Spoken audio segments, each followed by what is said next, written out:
have a few opening remarks and then be glad to take a few questions. Let me get this thing adjusted here.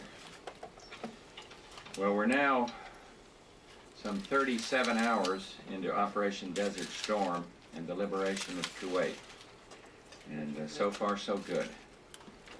U.S. and coalition military forces have performed bravely, professionally, and effectively. It is important, however, to keep in mind two things. First, this effort will take some time. Saddam Hussein has devoted nearly all of Iraq's resources for a decade to building up this powerful military machine. And we can't expect to overcome it overnight, especially as we want to minimize casualties to the U.S. and coalition forces and to minimize any harm done to innocent civilians. And second, we must be realistic. There will be losses. There will be obstacles along the way. And war is never cheap or easy. And I say this only because I am somewhat concerned about the initial euphoria in some of the reports and reactions to the first day's developments. No one should doubt or question the ultimate success because we will prevail. But I don't want to see us get overly euphoric about all of this. Our goals have not changed. What we seek is the same as what the international community seeks, namely Iraq's complete and unconditional withdrawal from Kuwait and then full compliance with the Security Council resolutions. I also want to say how outraged I am by Iraq's latest act of aggression, in this case against Israel. Once again, we see that no neighbor of Iraq is safe. And I want to state here publicly how much I appreciated Israel's restraint from the outset, really from the very beginning of this crisis. Prime Minister Shamir and his government have shown great understanding for the interests of the United States and the interest of others involved in this coalition. Close consultations with Israel are continuing. So too are close consultation with our coalition partners. Just a few minutes ago, I spoke to Prime Minister Brian Mulroney of Canada, and in that vein, I also had a long and good conversation this morning with Soviet President Gorbachev, in which we thoroughly reviewed the situation in the Gulf, and of course, I took the opportunity from that call to express again my concern, my deep concern over the Baltics, and the need to ensure that there is a peaceful resolution to the situation there. Let me close here by saying how much we appreciate what our fighting men and women are doing. This country is united. Yes, there's some protests, but this country is fundamentally united. And I want that message to go out to every kid that is over there serving this country. I saw in the paper a comment by one who worried from seeing demonstrations here and there in this country on television that expressed the will of the country. And so to those troops over there, let me just take this opportunity to say your country is supporting you. The Congress overwhelmingly endorsed that. Let there be no doubt in the minds of any of you. You have the full and unified support of the United States of America. So I salute them. They deserve our full support, and they are our finest. And now I'd be glad to take a few questions. Terry? Mr. President, has the United States asked Israel not to retaliate against Iraq for its attack? What commitments has the United States received in these consultations that we've had with Israel? And how long do you think Israel can stay on the sidelines if these attacks continue? Well, these questions of what we're talking to Israel about right now, I'm going to keep confidential. No question that Israel's Scud attack, the attack on Israel, was purely an act of terror. It had absolutely no military significance at all, and it was an attack that is symptomatic of the kind of leader that the world is now confronting in Saddam Hussein. And that, again, I repeat, the man that will be defeated here. But Israel has shown great restraint, and I've said that. I think we can all understand that they have their own problems that come from this. But I don't want to go further into it because we are right in the midst of consultations with Israel. I think they, like us, do not want to see this war widened out, and yet they are determined to protect their own population centers. And I can tell you that our defense people are in touch with our commanders to be sure that we are doing the utmost we can to suppress any of these missile sites that might wreak havoc not just on Israel but on other countries that are not involved in this fighting. So I'm going to leave it there, and I am confident that this matter can be resolved. Are you worried that it could change the course of the war? Well, I think that we ought to guard against anything that can change the course of the war. And so I think everybody realizes what Saddam Hussein was trying to do, to change the course of the war, to weaken the coalition. And he's going to fail. And I want to say when the Soviet Union made such a strong statement, that was very reassuring. And we are in close touch with our coalition partners, and this coalition is not going to fall apart. I'm convinced of that. Yes, Helen? Mr. President, 2 days ago you launched a war, and war is inherently a two-way street. Why should you be surprised or outraged when there is an act of retaliation? Against a country that's innocent and is not involved in it? That's what I'm saying. Well, Israel is not a participant. Israel is not a combatant. And this man is elected to launch a terroristic attack against the population centers in Israel with no military design whatsoever. And that's why, and it is an outrage, and the whole world knows it, and the whole world most of the countries in the world are speaking out against it. There can be no consideration of this in anything other than condemnation. why is it that any move for peace is considered an end run at the White House these days? Well, you obviously, what was the question? That, End run? Yes, that is considered an end run, that people who still want to find a peaceful solution seem to be running into a brick wall. Oh, excuse me. The world is united, I think, in seeing that these United Nations resolutions are fulfilled. Everybody would like to find a way to end the fighting. But it's not going to end until there is total agreement, total cooperation with and fulfillment of these UN resolutions. This man is not going to pull a victory off by trying to wage terrorist attacks against a country that is not a participant in all of this, and I'm talking about Israel.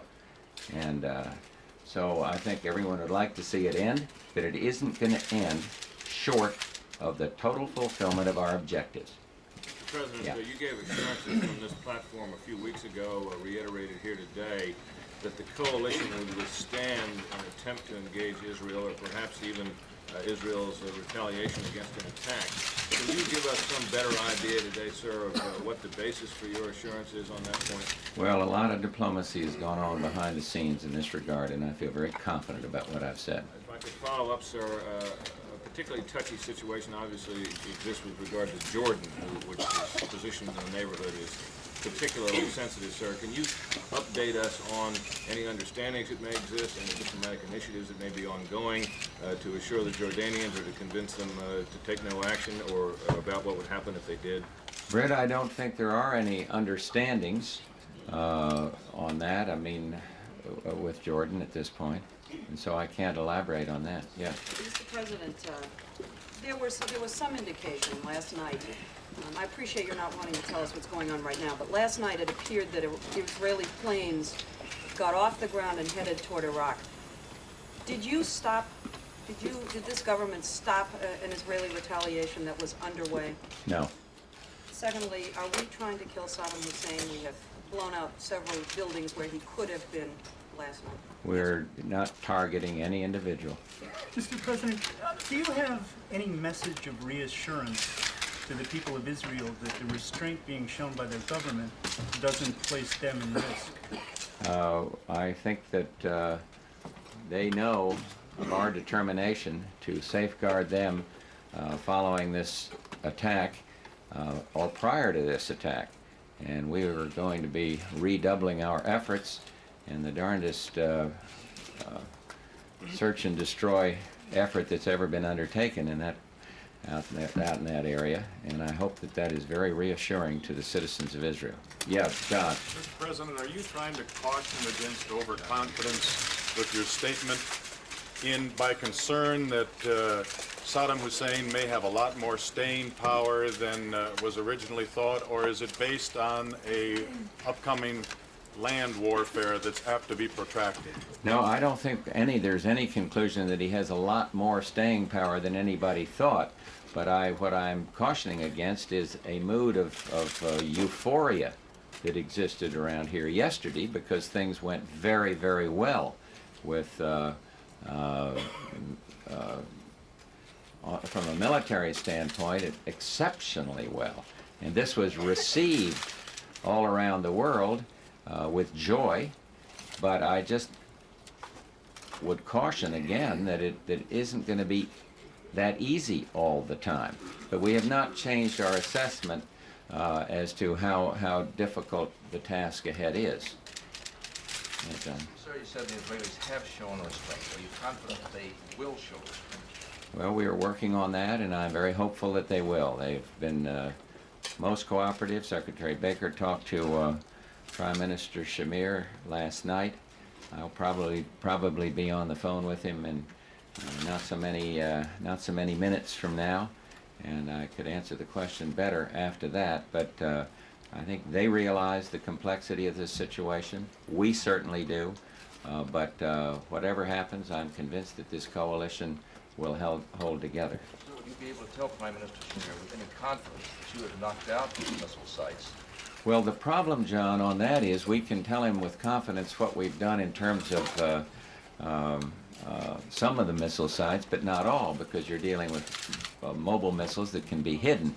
I'm getting a little off of my turf here because I have vowed to permit the Defense Department to respond to these military questions. But I think that one is rather clear, that when you can hide a mobile missile the way they've done, it's awfully hard to certify that all of them have been taken care of. Yes, sir. Mr. President, granted you say that there are some rough days ahead, but there's also been a considerable amount of discussion as to the relatively unexpectedly low rate of response on the part of the Iraqis. We've had some briefings on this. What are your thoughts? What do you think explains this? Well, I don't know, but my thoughts are that as each hour goes by, they are going to be relatively less able to respond. And I say that with no bravado. I just simply say that because that's what's happening over there. So there has been he may well have been holding his mobile missiles back, for example, wheeling them out there when he thinks they'll be undetected, and then firing a few of these missiles into the heart of downtown Haifa to try to make some political statement. But there may be some more of that ahead, for maybe aimed at other countries. Who knows?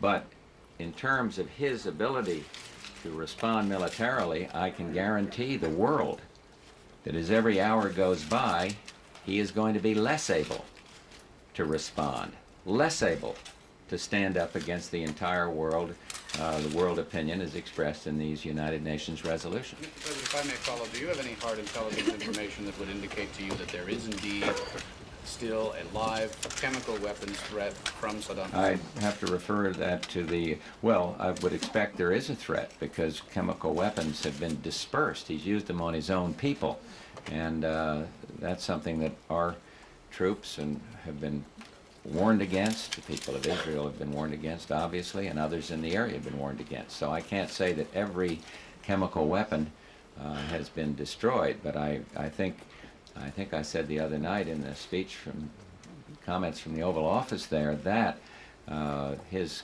ability to make chemical weapons will not exist And I can't tell you exactly where that stands, but I would refer you to the Pentagon. Yeah, Jerry? Mr. President, This is the last one?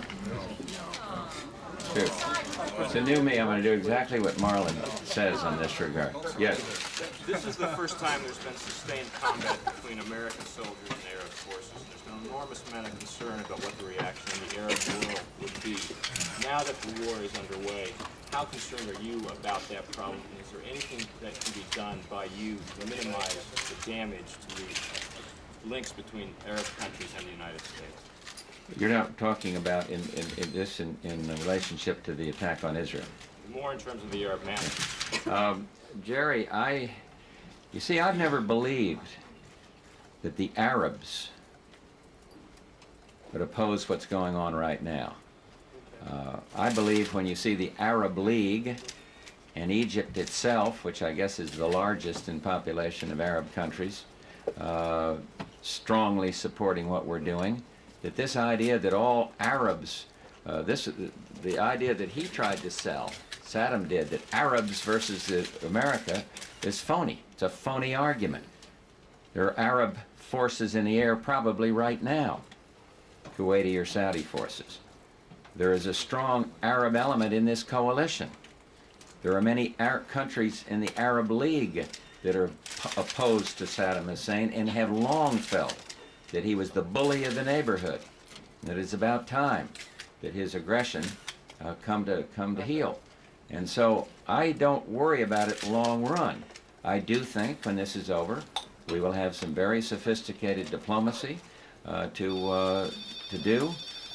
But I believe at this point that many people, most people in the Arab world understand and approve of what the United Nations tried to do and is trying to do now.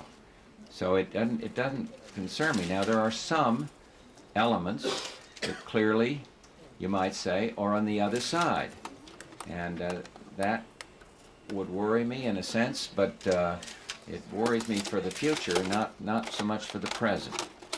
And I think that we want to, when all this is over, we want to be the healers. We want to do what we can to facilitate what I might optimistically call a new world order, but that new world order should have a conciliatory component to it. It should say to those countries that are on the other side at this juncture, and there aren't many of them, look, you're part of this new world order. You're part of this, you can play an important part in seeing that the world can live at peace in the Middle East and elsewhere. So there are some that oppose us. There are some of the more radical elements that will always oppose the West and the United States. But there are countries involved there that may have leaned, tilted, to use an old diplomatic expression, towards Saddam Hussein and towards Iraq, that will clearly be in the forefront of this new world order. I am not going to write off Jordan. We've had a long-standing relationship with King Hussein, but he's in a very difficult position there. And I have had some differences with him, but they've been respectful. But I would like to see him be more publicly understanding of what it is the United Nations is trying to do here and the United States' role. We're not going to suggest that Jordan, because they've taken this position, can't continue to be a tremendously important country in this new world order. I don't accept the premise that Saddam Hussein tried to sell the world, that it was the Arabs against the United States. There is overwhelming evidence to show that he is wrong. And what he was trying to do, obviously, is divert world attention away from the brutal aggression against Kuwait. You heard it in the Aziz press conference. I mean, if there ever was evidence as to what I'm saying, it was the way he conducted himself in that press conference. So far, Jerry, I think there has been understanding as to why we're doing what we are doing. And I like to think respect, because I think for the coalition, because I think they see, as I do, the Arab world, that out of this, there's a chance for a lasting peace. Thank you all very much.